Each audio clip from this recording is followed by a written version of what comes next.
So this is the list of disorders that occurs in placenta. It can be abnormalities in the shape and the size of placenta. First one is placenta bipartite or placenta bilobata. In this, placenta is divided into two parts. Can you see this image? Image 24.1, that is bipartite placenta. Bipartite means placenta is partly divided into two lobes. There is no complete division. Division ends here.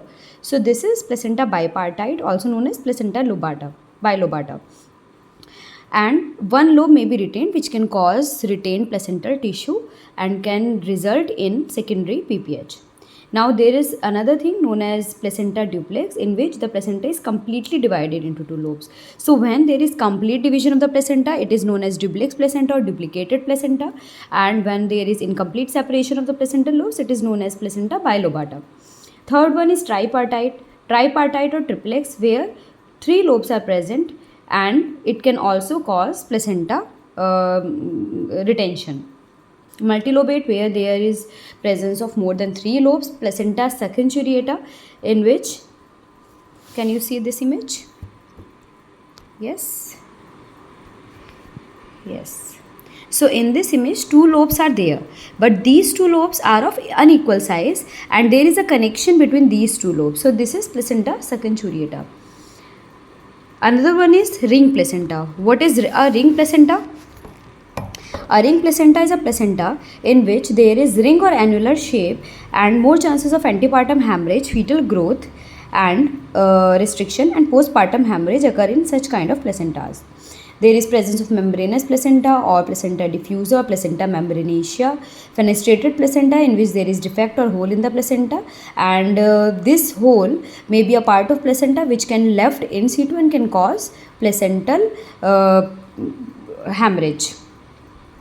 There is no vessels over this fenestrated placenta. Extracorneal placenta, these are divided into two parts, that is circumvallate placenta and placenta marginata. Circumvallate placenta is where there is valve-like covering over the placenta, and circummarginata, a thin fibrous ring is present at the margin of the chorionic plate where fetal vessels appear to terminate. There is larger placenta, also known as big size placenta, which can be seen in conditions like Rh negative pregnancy, twin gestation, etc. Abnormal placentation. Abnormal placentation means the location of placental attachment is not fundal. So it could be placenta previa, where there is attachment of placenta on the lower part of the uterus or near to the internal os. Then there is another term known as pars or placenta accreta spectrum, when placenta is densely adhered to the uterine cavity. This is known as placenta accreta. When there is invasion of the placenta in the myometrium, placenta increta, and when placenta crosses the serosa and can involve urinary bladder or nearby structures like bowel, then this is placenta percreta, and it is most grave condition of placenta accreta spectrum. Then there are certain degenerative placental lesions, circulatory disturbances in which there is placental infarction, and that can result in IUD, fetal growth restriction, oligohydramnios, etc. Then there is an incidental finding, or this finding can be seen on USG also, where there is placental calcification, and areas of calcification can be seen on gross examination of the placental tissue. Now there are some other lesions also, like hypertrophic lesions of the chorionic plate, microscopic placental abnormalities, and placental inflammation. Placental tumors can also occur, as in gestational trophoblastic tumors, chorioangioma, and metastatic tumors in placenta. So now coming to placenta secundariata.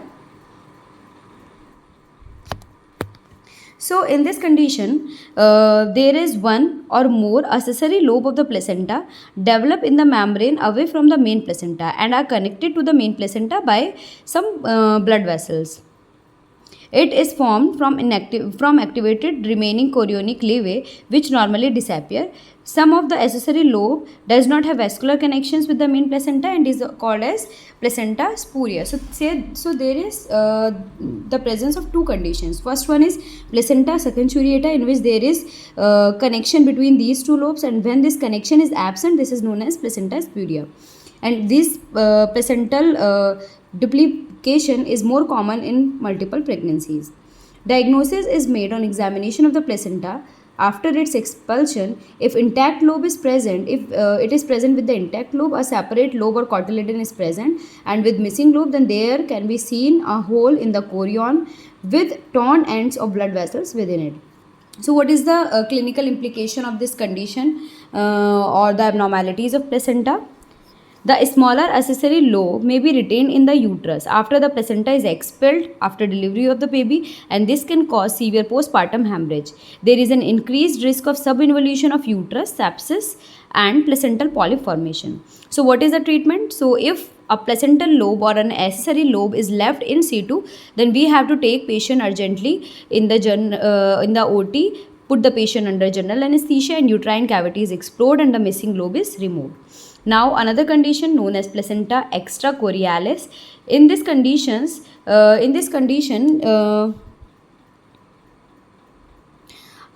there is a development of these two abnormal conditions can occur, known as circumvallate placenta and placenta marginata. So what is circumvallate placenta? These circumvallate placenta, in which there is the chorionic plate on the fetal side of the placenta, is smaller than the placental basal plate on the maternal side. So for placenta there are two sides, one is maternal side and one is fetal side, and if the fetal side of the placenta is smaller, maternal side lie over the fetal part, the amnion and chorion are folded and rolled back to form a ring, leaving a rim of uncovered placental tissue known as extrachorial portion. What is the morphology? The fetal surface has a central depressed zone surrounded by a thickened grey-white ring. The ring is made up of a double fold of amnion and chorion with degenerated decidua and fibrin in between, and is situated at some distance from the margin of the placenta. Branching vessels radiate from the cord insertion up to the ring only. The area outside the ring is thicker, elevated and rounded. So can you see this image? Yeah.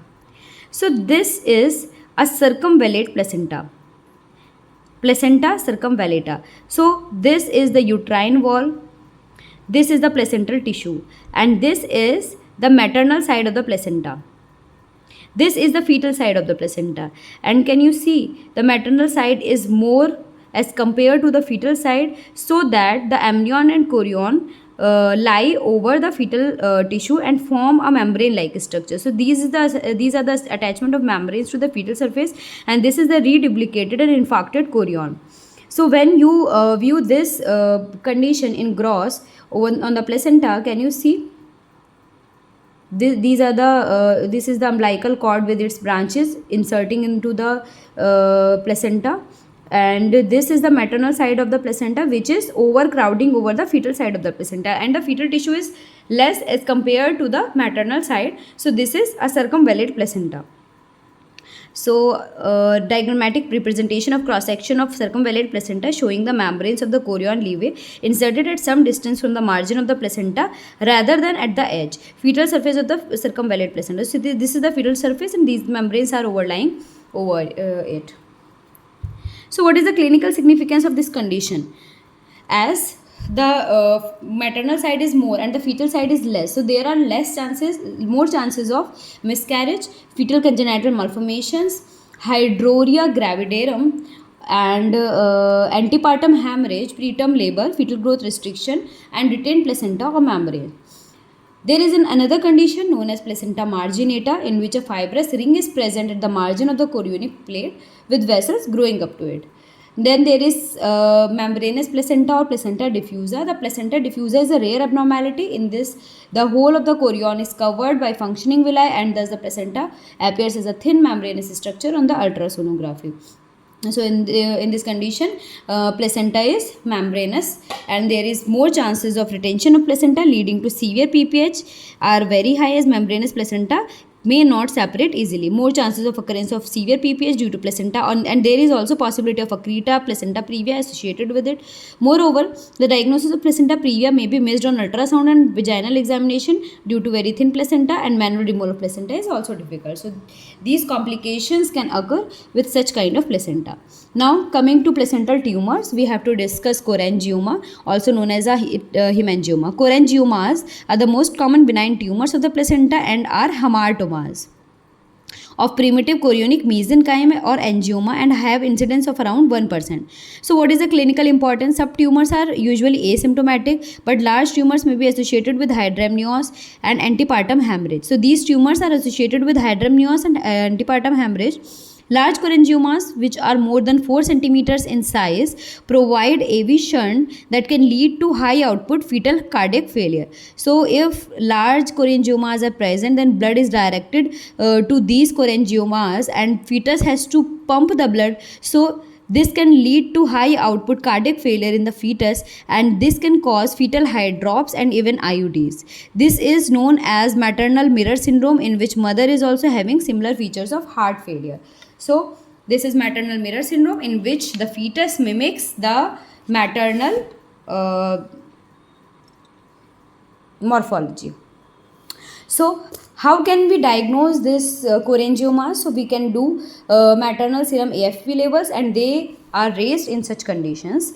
Cholangiomas may be suspected on the basis of certain ultrasonographic findings, like well circumscribed rounded hypoechoic lesion near the chorionic plate, and when we put Doppler over these structures, then there is increased blood flow.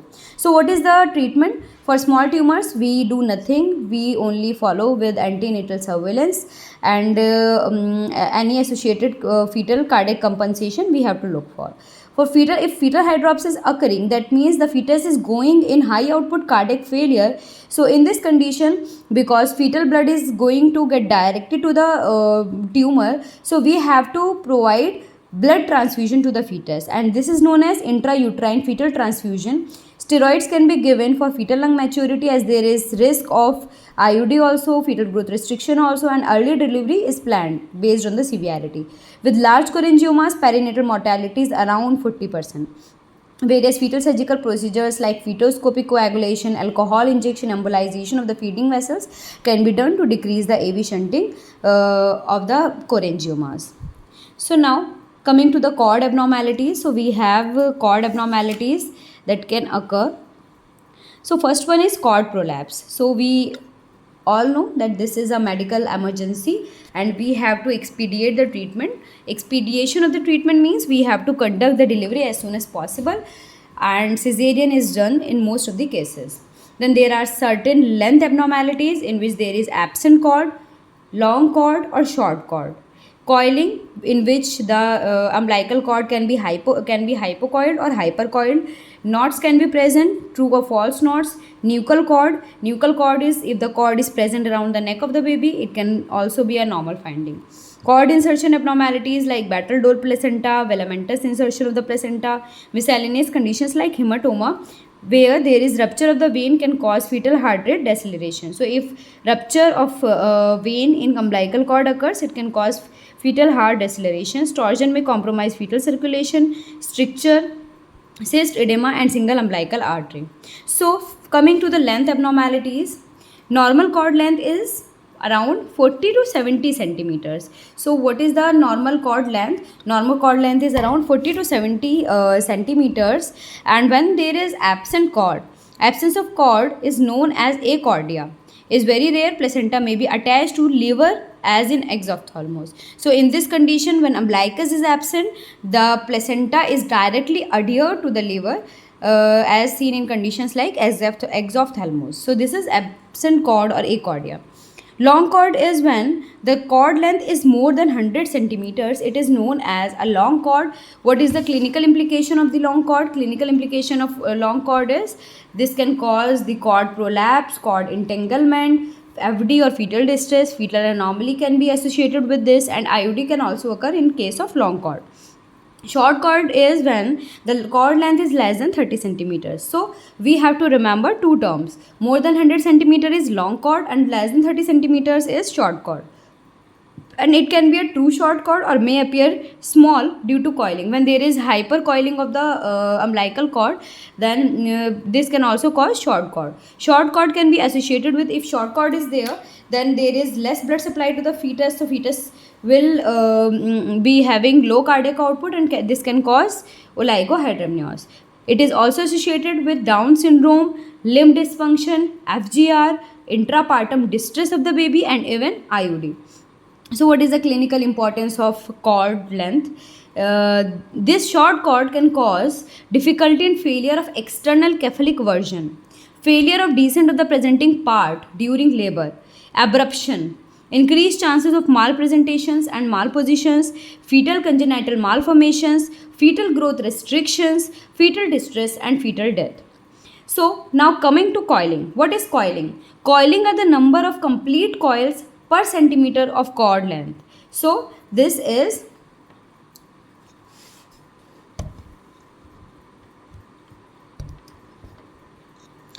number of complete coils per centimeter of the cord length. So it is also known as UCI. UCI is umbilical cord index. Normal UCI is 0.4 in antepartum period and 0.2 in postpartum period. So umbilical cord index in antepartum period is 0.4 and in postpartum period it is 0.2. So UCI less than 10 percentile, if UCI is less than 10 percentile, it is known as hypocoiling, and when it is more than 90th percentile, it is known as hypercoiling. So in other terms, you can say if UCI is less than 0.2, it is abnormal, and if it is more than 0.4, it is also abnormal and known as hypercoiling. Extremes of UCI can cause, so if UCI is less or UCI is more, it can cause preterm labor, FGR, intrapartum fetal, heart abnormalities, and adverse fetal outcomes. Now coming to knots in cord. So knots can be true knot or a false knot. So you can see this diagram. This is a true knot where there is complete knot, and when there is just cord is overlapping over another portion and then there is accumulation of the jelly, this is known as a false cord. So what is a true cord? True cord occurs due to active fetal movement and is rare. Incidence is around 1%. Wharton's jelly may protect the fetal vessels from undue compression. True knot is more common in monoamniotic twins. So this is more common in monoamniotic twins, and can cause, if true knot is there, there is hampering of the blood supply and can cause stillbirth in up to 6% of the cases due to venous stasis causing thrombosis, fetal hypoxia, fetal neurological morbidity, and even fetal death. Antenatal ultrasound may show hanging noose sign in the knot. So this sign is important, known as hanging noose sign, which is seen in a true knot. What is a false knot? False knots are knobs protruding from the fetal cord surface due to local collection of Wharton's jelly. So there is local collection of the Wharton's jelly or vessel kinking and is of no significance. Now there is another term that is known as a nuchal cord or cord around neck, and this is the most frequent condition that we come across during antenatal examinations. So nuchal cord is more likely, so it can occur more when there are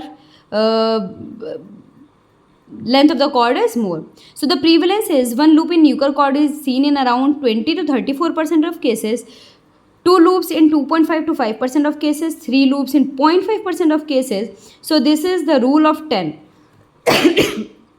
Rule of 10, 2 loops 10 times and 3 loops, 1 loop 10 times of 2 loops. So fortunately, coiling of the cord around neck is uncommon cause of antepartum fetal death or neurological damage. Intrapartum complications can occur with entanglement of the cord due to compression of cord vessels with uterine contraction and fetal descent. So rarely it causes complication, but it can cause fetal distress if cords are more and it is causing compression of the uterine compression of the umbilical vessels, and fetal distress if occurring, then it can cause fetal complications only.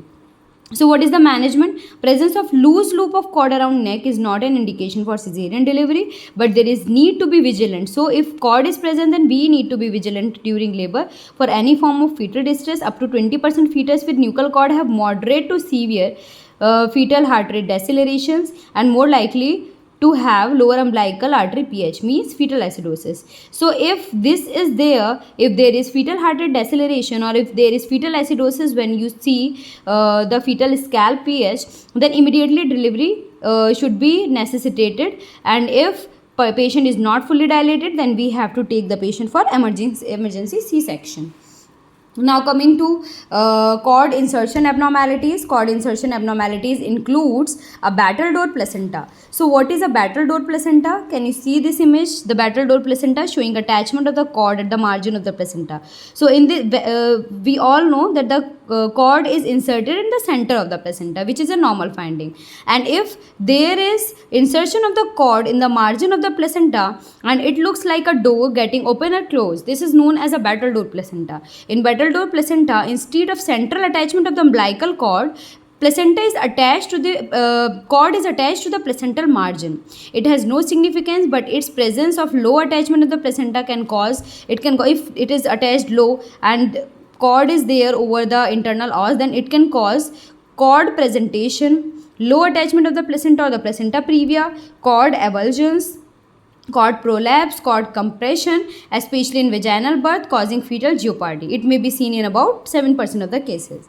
Now, another one is velamentous cord insertion. So, what is velamentous cord insertion? It is a condition in which the umbilical cord is inserted into the chorioamniotic membranes instead of the placental mass. So, look at this image. This is placenta and these are the pinkish membranes. So in this image, cord is inserted to the placenta, but there is marginal insertion of the cord, but it is not attached to the membranes. But in velamentous insertion of placenta, the cord is attached to the membranes. So this is a velamentous insertion of the placenta in which the umbilical cord is inserted in the chorioamniotic membranes instead of the placental mass. There are and the vessels, umbilical vessels surrounding by only fetal membranes without Wharton's jelly. So Wharton's jelly is also absent, and if Wharton's jelly is absent, then there is no cushioning effect and more chances of injury to this side. The branching umbilical vessels separate from each other and transfers between the amnion and chorion before connecting to the subchorionic vessels of the placenta. It is seen in around 1% of pregnancies and more common in multiple pregnancies, 6% in twins and 28% in triplets, and can cause placenta previa also.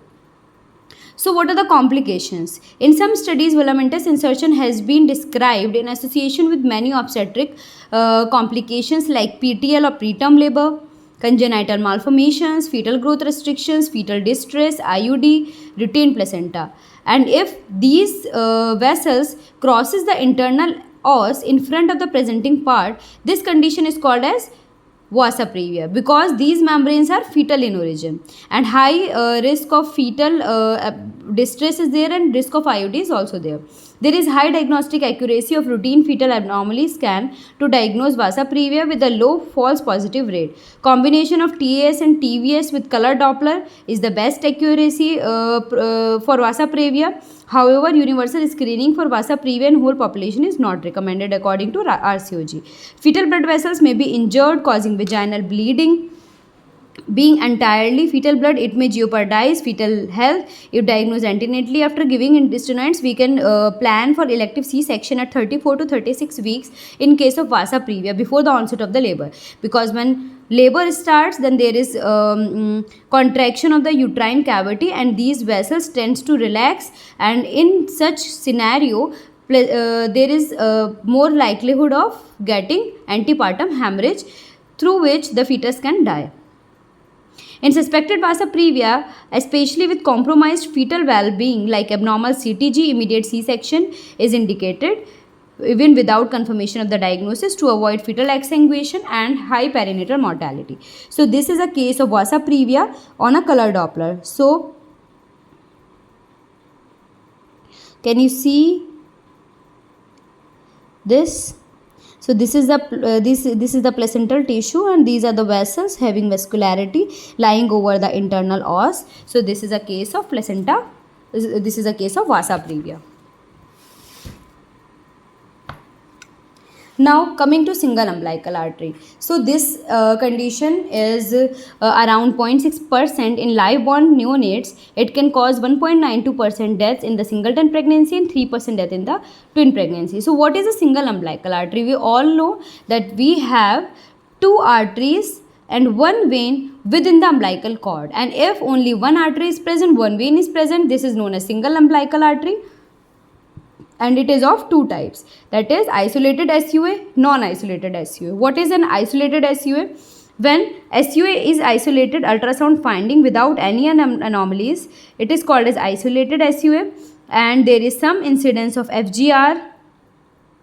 possibly due to suboptimal placental development and perfusion. Preterm delivery can occur due to pregnancy complications associated with SUA. There is slight increase in perinatal morbidity and mortality, and there is reduction in Wharton's jelly. Abnormal cord twist can also be there. Long term physical neurological development is usually not seen. What is non isolated? When in addition to single umbilical arteries, there is presence of structural or chromosomal abnormalities in the fetus, then this is known as non isolated SUA. And karyotype abnormalities have been reported in around 45% of the fetuses with non isolated SUA, with autosomal trisomy being the most common. Up to 20 to 30% SUA may have its major structural abnormalities involving multiple organs, with the most common being heart, GI, CNS, and renal system. Other less common system includes the diaphragmatic hernia, hydrops, musculoskeletal abnormalities, cloacal extrophy,